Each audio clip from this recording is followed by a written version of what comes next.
మస్తు ఉందిగా.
నిన్ను చూడాలని నీ ప్రేమలో ఉంటాని నేను ఆశించుచున్నాను.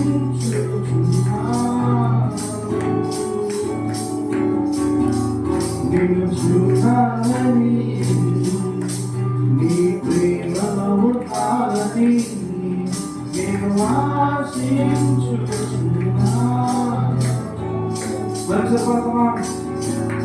నిన్ను చూడాలని నీ ప్రేమలో ఉన్నాడని నేను ఆశించుచున్నాను.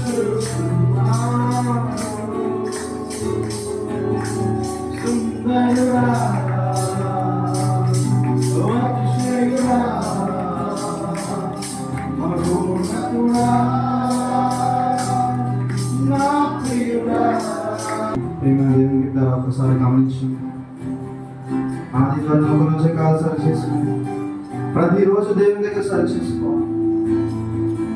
ఒక పాపమైన ఊపిలో ప్రతిరోజు పాపం చూస్తూ చూస్తూ చూస్తూ చూస్తూ అదే పాపంలో ఇంకెన్ని రోజులు ఆ పాపంలో ఉంటావు. బయటికి రా పాపంలో నుంచి. దేవునికి చోటు, దేవునికి స్థానం ఇవ్వచ్చు. పాపములో పడినా నన్ను, శాపములో మునిగినా నన్ను నీ ప్రేమతో లేపితివే. రోగమే నన్ను చుట్టుకొని ఉండగా, రోగముతో ఒంటరి ఉండగా నా కన్నీటిని తుడచితివే. పాపములో పడినా నన్ను, శాపములో మునిగినా నన్ను నీ ప్రేమతో లేపితివే. రోగమే నన్ను చుట్టుకొని ఉండగా, రోగముతో ఒంటరి ఉండగా కన్నీటిని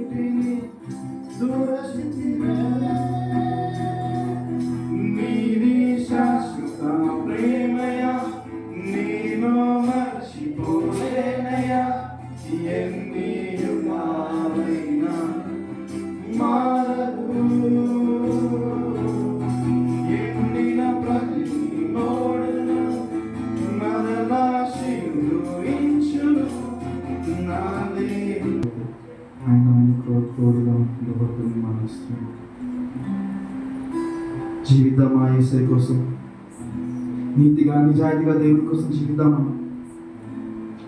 ప్రభు దినం రోజు సమయాన్ని వద్దామా, ప్రార్థన చేద్దామా, వాక్యం చదువుదామా. ఆదివారమే కాకుండా ప్రతి దినం దేవుడితో మనం గడుపుదామా. ఏది కావాలి మనకి? ప్రభు యేసుక్రీస్తు కావాలా? ఈ లోకమైన ప్రేమ మనకు కావాలా? ఇదే లోకమైన ప్రేమను మనం ఉంటే నరకం మనకి,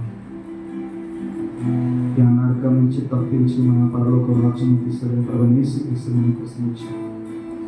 ఈ లోకంలో చూసుకుంటే ఎవరు నీకు విలువ ఇవ్వలేదని బాధపడుతున్నాను. బాధపడకపోతే దేవుడు నీకున్నాడు, నీ పక్షాన దేవుడిని యుద్ధం చేయబోతున్నాడు. ఏ అప్పులు ఊబిలో ఉన్నావేమో బాధపడకు, దేవునికి నమ్మకంగా జీవిస్తుంది. నీ అప్పులనే కాలం విరిగిపోతుంది. రోగమైన బంధకంతో బాధపడుతున్నావేమో బాధపడకు, ఆ రోగాన్ని కూడా దేవుడికి తొలగించిపోతున్నాడు. ఆయన పట్ల నువ్వు నమ్మకంగా జీవిస్తూ ఆయనతో రోజు మాట్లాడుతూ ఒక్కసారి సరి చేసుకో. రోజుకి 1 గంట అయినా ప్రార్థన చేస్తున్నావా? రోజుకి 1 గంట అయినా దేవుని వాక్యాన్ని సమయాన్ని ఇస్తున్నావా? ఒకసారి గమనించు. రోజుకి 24 గంటలు అయితే నువ్వు దేవుడికి ఇస్తున్న సమయమే. ఎన్ని గంటలు నువ్వు ఫ్రెండ్స్తో ఉంటున్నావు? ఎన్ని గంటలు నువ్వు వాళ్ళతో వీళ్ళతో ముచ్చట పెడుతున్నావు? ఎన్ని గంటలు నువ్వు టీవీలో అవి చూస్తున్నావు? ఎన్ని గంటలు లోకానుసారమైన చూస్తున్నావు? కానీ దేవునికి సమయంతో ఆయన దేవుడు అంటున్నాడు, బిడా నా దగ్గరికి రా బిడా,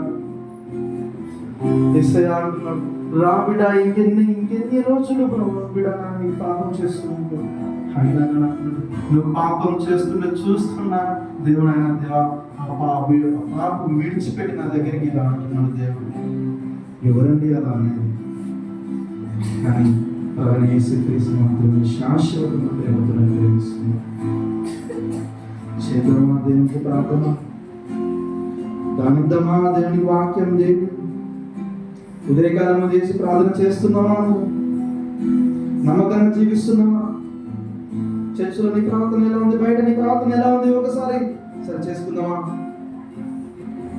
ఎప్పుడు కూడా మన ప్రార్థన ఒకలాగా చర్చిలో ఒకళ్ళు, బయట ఒకళ్ళు కాదు. ఎందుకంటే మన నమ్మకం నిజమైన దేవుడు. ఎవరండి ఆయన? నమ్మదగిన వాడు. యేసయ్యా, నాతో మాట్లాడినందుకు వందనాలయ్యా, దేవుడికి వందనాలు చెప్తామా? ప్రార్థన చేసుకుని, దేవా నీకు వందనాలు అయ్యా, మాత్రం మాట్లాడిన విధానం బట్టి నీకు వందనాలు అయ్యా. నీ ప్రేమను కోల్పోయినా, నా పట్ల నువ్వు ఎంతో ప్రేమను చూపించావు, కానీ ప్రభావిస్తే తండ్రి నేను పట్టించుకోలేదు ప్రభావ. అయినా కూడా వేసే నాతో ప్రతి రోజు నాతో మాట్లాడుతున్నాను, ప్రతి ఆదివారం వ్యవసాయంతో మాట్లాడుతున్నాను, అయినా కానీ పట్టించుకోలేదు ప్రభావ. అయినప్పటికీ కూడా ప్రభావిస్తాను, నా చెయ్యి విడవలేదు ప్రభావిస్తాను, నా చెయ్యి వెన్ను పట్టి నన్ను పట్టుకున్నాను ప్రభావిస్తాను. రోడ్డు మీద ఎన్నో ప్రయాణం చేస్తున్నా అపాయం నుంచి తప్పించి కాపాడుతున్నావు ప్రభావిస్తాను. దేవుని స్తోత్రం. అయ్యా అవును ప్రభా, నీ ప్రేమను చూపించిన విధానం బట్టి నీకు వందనాలు ప్రభావిస్తాను. అయ్యా నీ మొదటి ప్రేమను కోల్పోయి వేస్తాను. అయ్యా ఇక్కడి నుంచి ప్రభావిస్తాను, నీ పట్ల నమ్మకంగా జీవిస్తానని ప్రార్థన చేసుకోండి. ఈ రోజు నుంచి నమ్మకంగా నీ పట్ల వాక్యం చదువుతాను, ప్రార్థన చేస్తాను, అనేకులు నీ గురించి సువార్త ప్రకటిస్తాను ప్రభావిస్తాను, అనేకుల ఆత్మలను వేస్తాను, నీ యొక్క సన్నిధానికి నడిపిస్తాను ప్రభావం చెప్పి ప్రార్థన చేసుకున్నాను. అయ్యా మేము చేసిన ప్రతి పాపం విషయించండి. అయ్యా మరి జరిగించిన 6 మంది విషయంలో తోడు అనుభవించిన వానికి వందన. అయ్యా మరి శ్రమించిన వాకంతటి విషయంలో మరి మీరే తోడండి అయ్యా. మేము కాదు కానీ ప్రభువునాలో మీరు మాట్లాడండి ప్రభావిస్తాను. చెప్పబోయే వాక్యం మరి విని వాళ్ళ వినికిట్లో ప్రభా దాచుకొని అది వాళ్ళ డైలీ లైఫ్లో ప్రభావిస్తాను, వాక్యానుసారంగా జీవించడానికి సహాయం చేయండి. సంగతి పాస్టర్ బట్టి మేము ప్రార్థిస్తున్నాను ప్రభావిస్తాను. ఆయనతో పరిచయం చేస్తున్నప్పుడు అప్పుడు జ్ఞాపకం చేసుకున్నప్పుడు మీరు దీవించి మీరు ఆశీర్వదించాము, అన్నిటి విషయాల్లో మీరు తోడుకు అనుగ్రహించాము. చిన్ని ప్రభావం క్షమించాము, కీర్తి శోధించి పెడుతున్నాం తండ్రి. ハレルヤ。プライズロード。అందరూ కూర్చుందాం. దేవునికి శత్రువులుగా మారితే ఎక్కడ ఉంటాము? పరలోకంలో ఉంటామా? మొదటి స్థానంలో ఉంటామా? ఎక్కడ ఉంటాం? నరకములో ఉంటాము. సో చెప్పండి, సినిమాలు చూడము పరలోక సంబంధమా లోక సంబంధం? అంతేనా? సో మనం లోక సంబంధంలో ఉండి మనం ఇంకోళ్ళు తెగొచ్చా, చెప్పొచ్చా యేసుక్రీస్తు గురించి మనమే సక్కలేనప్పుడు? అవునా కాదు? సినిమాలు చూడడము, సినిమా పాటలు వినడం, చివరి రోజులో ఉన్నాం. మీరు ఒకవేళ ఇలా జీవిస్తున్నారంటే బైబిల్ ఏమంటుందంటే మీరు విలువబడతారు. లోక సంబంధంగా ఉంటే విలువబడతారు. భార్య భర్తలు ఇద్దరు మంచి మీద పడుకున్నారు. భార్య ఒకవేళ దేవుళ్ళలో ఉండి భర్త లోక సంబంధంగా ఉంటే భర్త విలువబడతారు, భార్య ఎత్తబడతారు. తెలుసా? దాని అర్థం అదే. ఇద్దరు పడుకొని ఉంటారు, ఒకరు విలువబడతారు, ఒకరు ఎత్తబడతారు, ఒకరు విలువబడతారు. అర్థమైనా? ఇంకొకటి గలతీయులకు రాసిన పత్రిక 4వ అధ్యాయము 8వ వచనం నుంచి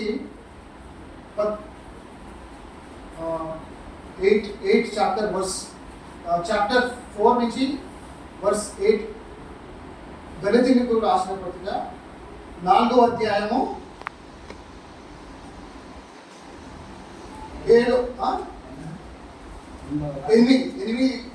వచనం నుంచి 11 వచనం దాకా చదవండి త్వరగా. ఆ కాలమందైతే మీరు దేవుని ఎరుగని వారై నిజమునకు దేవుళ్ళు కాని వారికి దాసులై ఉండిరి. కానీ ఇప్పుడు మీరు దేవునిని ఎరిగిన వారును మరి విశేషముగా దేవుని చేత ఎరగబడిన వారునై ఉన్నారు కనుక బలహీనులమైన నిష్ప్రయోజనకర విషయమునై మూల పాఠముల తట్టు మరలా తిరుగనేలా ఇంకోటి మునుపటి వల్ల మరల వాటికి దాసులై ఉండగోరనేలా మీరు దినములను మాసములను ఉత్సవ కాలమును సంవత్సరములను ఆచరిస్తున్నారా? పాటిస్తున్నారా? పౌలు గలతీయులకు విశ్వాసానికి చెప్తున్నాడు ఏమని అంటే, మూఢ నమ్మకాలు అంటే అంటారు కదా చాలా మంది. ఇప్పుడు కొంతమంది ఉంటుంది, మేము